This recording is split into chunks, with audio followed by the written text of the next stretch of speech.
Today the topic of our discussion is Chara, which is the member of Charophyta. तो ये एक अलगा है। तो इसका अगर हम हैबिटेट देखें तो सबसे पहले ये फ्रेश वाटर अलगा है। Chara is a freshwater alga. It is submerged in pond and attached to the muddy bottom by rhizoids. तो ये अपने इन rhizoids के ज़रिए मडी बॉटम के अंदर सबमर्ग रहते हैं और सबस्ट्रेट के साथ रिमेन रहते हैं अटैच। तो कारा को स्टोन वर्ट भी कहते हैं। तो इसकी वजह क्या है, जो मैच्योर प्लांट होगा ना, ये कवर्ड होगा कैल्शियम कार्बोनेट से, तो इसकी वजह से इसको क्या कहा जाता है, स्टोन वर्ट। तो इसके बाद हम देखते हैं इसका वेजिटेटिव स्ट्रक्चर। प्लांट की जो बॉडी होगी वो इरेक्ट होगी, ये अटैच होगी सबस्ट्रेट के साथ, जो सरफेस है इसके साथ अटैच होगी राइजाइट्स के साथ, जिस तरह मैंने पहले भी बताया है कि ये राइजाइट के साथ अटैच होती है। तो उसके बाद ये कि एक्सिस, जो इसके एक्सिस होंगे उसके पास नोड्स और इंटरनोड। एक्सिस कह किसको रहा है, ये जो ये मेन ब्रांच निकल रही है ना, इसको एक्सिस कहा जाता है। तो जो इसका ये एक्सिस होगा, इसके मेन ये जो हिस्सा होता है ये वाला, इसको नोड्स कहा जाता है, जहाँ से ये लीव्स टाइप ही कह सकते हैं हम स्ट्रक्चर निकल रहे हैं। और उसके बाद ये जो हिस्सा होता है उनके दरमियान में, इसको कहा जाता है इंटरनोड। मैंने यहाँ मेंशन भी किया हुआ है। तो सबसे पहले नोड और इंटरनोड की हम बात कर लें। हर नोड जो होगा उसके पास दो तरह की ब्रांचेस होंगी, branch of limited growth and branch of unlimited growth. ठीक है। तो what is branch of limited growth? जो लिमिटेड ग्रोथ, लिमिटेड का मतलब होता है एक हद तक बढ़ना या एक हद तक रहना ना, लिमिट में रहना। तो अनलिमिटेड ये होता है कि एक हद से ज़्यादा। ठीक है। तो ब्रांच ऑफ लिमिटेड ग्रोथ क्या है, ये वो ब्रांच होंगी जो एक लिमिट तक निकलेंगी नोड से एक लिमिट तक निकलेंगी और एक वर्ल सा बना देंगी नोड के दरमियान। ये देखें जिस तरह ये है, इस स्ट्रक्चर को इसने वर्ल, जिस तरह ये है इस स्ट्रक्चर को वर्ल कहा जाता है। ठीक है। तो ये नोड से निकल रही है और ये एक लिमिट में है, इसलिए इसको ब्रांच ऑफ लिमिटेड ग्रोथ कह दिया गया है। ठीक है। उसके बाद आ गया ब्रांच ऑफ अनलिमिटेड ग्रोथ। दे में बी वन और मोर ब्रांचेस। ये नोड से निकलते हैं और इसकी ग्रोथ कंटिन्यू रहती है with the growth of the plant. तो ये कौन सी हो गई, ब्रांच ऑफ अनलिमिटेड ग्रोथ। ये नोड है, इसमें से ये एक ब्रांच निकल रही है, ये ब्रांच निकल रही है, ये तो ये वाली ब्रांच है ना, ये वाली, ये है ब्रांच ऑफ अनलिमिटेड ग्रोथ और ये प्लांट की लेंथ तक बढ़ते हैं। Next internode. इंटरनोड क्या है, मैंने जैसे पहले भी बता दिया, इंटरनोड वो हिस्सा होता है जो नोड्स के दरमियान में पाया जाता है, जहाँ पे कोई भी जिससे कोई ब्रांच नहीं निकलती। नोड वो हिस्सा होगा जिसमें ब्रांचेस निकलेंगी एक लिमिटेड ग्रोथ की, जो कि एक गोल सा वर्ल बना देती है, एक गुच्छा बना देती है गोल सा, उसको हम, और एक लिमिट तक होता है वो, उसको हम लिमिटेड ग्रोथ कहेंगे। और अनलिमिटेड ग्रोथ जो उसमें से एक उसी की रसी ब्रांच निकलती है, तो उसको हम ब्रांच कहेंगे और उसके पास भी काफ़ी ज़्यादा वो गुच्छे होते हैं, वो वर्ल होते हैं गोल, तो उसको हम कहेंगे ब्रांच ऑफ अनलिमिटेड ग्रोथ। तो उसके बाद आ गया इंटरनोड। इंटरनोड एक लार्ज सेल से मिलके बना होता है। दिस इज द इंटरनोड, ये वाला हिस्सा। ठीक है। ये होगा इसका इंटरनोड, यहाँ से यहाँ तक, फिर यहाँ से यहाँ तक, मतलब नोड्स के दरमियान में, दो नोड्स के दरमियान वाला हिस्सा। इंटर हम दरमियान वाले को कहते हैं ना हिस्से को, तो दो नोड के जो दरमियान हिस्सा आता है तो वो उसका इंटरनोड होगा। तो ये जो इंटरनोड है वो एक लार्ज सेल से मिलके बना होगा, तो ये सेल बहुत ज़्यादा बड़ा होगा और ये जो सेल होगा इंटरनोड का, ये कवर्ड होगा सिंगल लेयर से सेल्स की, जिसको हम कहेंगे कॉर्टेक्स। मतलब एक सेल है लार्ज और वो मज़ीद कवर है सिंगल लेयर सेल्स की, जिसको हम कॉर्टेक्स कह देंगे। तो यहाँ पे है रिप्रोडक्शन इन कारा। तो कारा जो है वो रिप्रोड्यूस करता है सेक्सुअली भी और वेजिटेटिवली, लेकिन ए सेक्शुअल रिप्रोडक्शन मतलब कि जू स्पोर, प्लानोस्पोर फॉर्मेशन कारा के अंदर नहीं पाई जाएगी।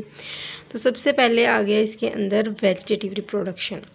वेजिटेटिव रिप्रोडक्शन ये होगा, वेजिटेटिव रिप्रोडक्शन का मतलब ये होता है कि कोई भी बॉडी पार्ट है उसने अलहदा हो जाना है और उसी पार्ट से रीजनरेशन होकर एक नया organism similar to the parent plant produce होना है। तो वेजिटेटिव रिप्रोडक्शन के अंदर क्या आएगा, सबसे पहले अमाइलम स्टार, ये उसका स्ट्रक्चर है जो स्टार शेप्ड है।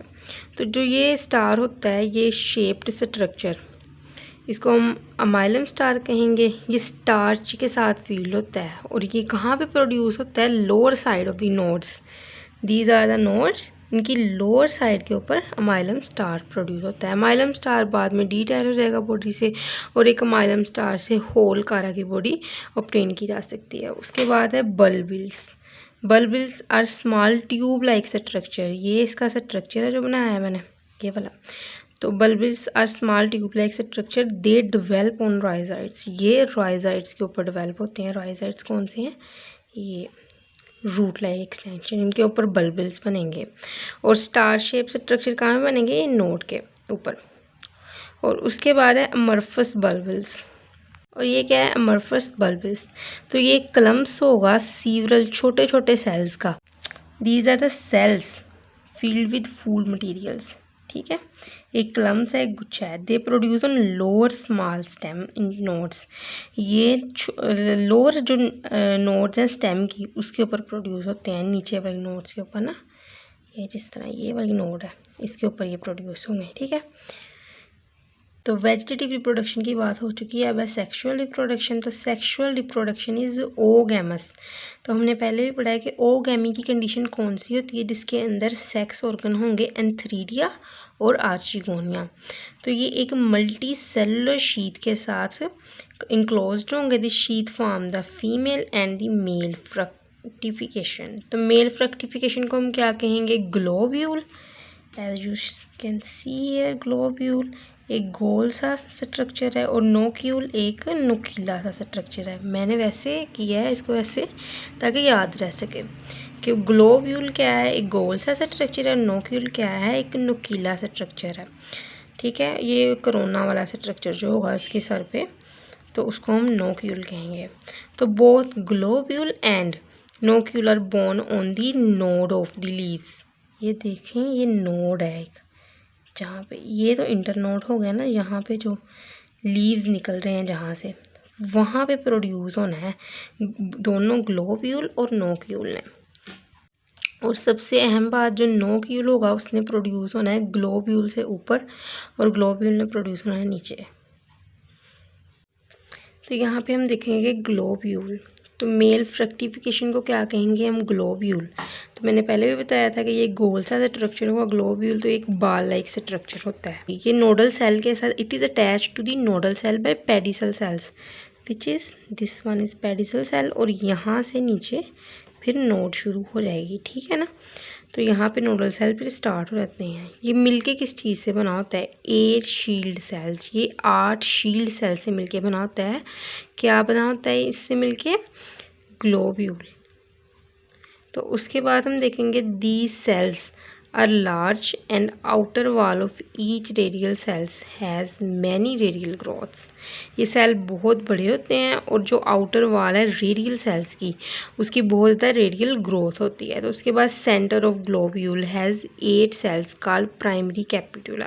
तो जो ये सेंटर है ना, ये देखें, ये सेंटर में जो 8 सेल्स होते हैं इसको हम प्राइमरी कैपिटुला कहते हैं। और इस 8 सेल्स के ऊपर की फर्दर डिवीजन बन के सेकेंडरी कैपिटुला SC और टर्शरी कैपिटुला TC बनते हैं।